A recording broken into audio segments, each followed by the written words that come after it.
আমি সাকসেস হতে পারলাম না। পুরা সেই রোজা দেখিয়ে দিল। আমি রোজা এত চেষ্টা করলাম, রোজা ভাঙতে পারলাম না। আর সহ্য হচ্ছে না। ইফতারের সময় হতে এখনো 4 ঘন্টা সময় বাকি। পেটের ভিতরে মনে হয় বিশ্বযুদ্ধ বেঁধে গেছে। তোর এই প্যান প্যারানিতে গেমের এই লেভেলটা এসে হেরে গেলাম। ধৈর্য ধর, রমজান মানে তো ত্যাগের পরীক্ষা। অনেক তুই ত্যাগ করলি, এখন একটু শরবত খেয়ে নে, কেউ দেখবে না নে। হা হা হা। ওই রহমান না অনেক খারাপ। গত বছর আমার থেকে টাকা নিছে, এখনো দিনে। ঠিক করেছিল, চরিত্র খারাপ। আমিও শুনেছি ও আরো মানুষের টাকা নিয়ে এভাবে মারিয়েছে।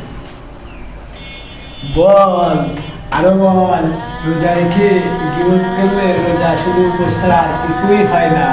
হা হা হা হা হা। থাম তোরা, রোজা রেখে বিপদ করা মানে মৃত ভাইয়ের মাংস খাওয়ার সমান। আমরা কি এখানে ইবাদত নষ্ট করতে বসেছি? ওই 5 মিনিট জন্য কাটছেই না, ঘড়ি মনে হয় বন্ধ হয়ে গেল। আমার সাথে কেউ কথা বলবে না, আমার মেজাজ এমনিতেই খারাপ। কর আর একজনকে অপরকে ছোট কর, তোদের রোজার সপ্তাহ আমি এভাবেই কেটে নেবো। হা হা হা হা হা। বন্ধুরা, এই সময়টুকু কান্নাকাটির আর দুয়ার। শয়তান কিন্তু পুরো মাস বন্দি থাকে, কিন্তু আমাদের ভিতরে কুপ্রবৃত্তি আর কু অভ্যাসগুলো আমাদেরকে বিপথে প্রচালিত করে। তাই আসো আমরা একে অপরের জন্য ক্ষমা চাই এবং আল্লাহর কাছে দোয়া প্রার্থনা করি।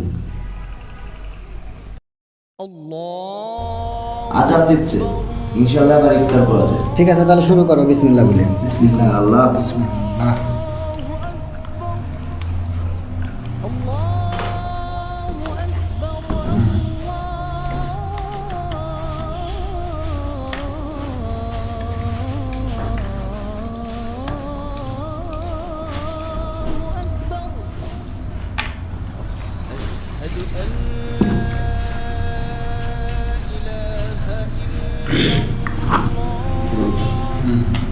আলহামদুলিল্লাহ।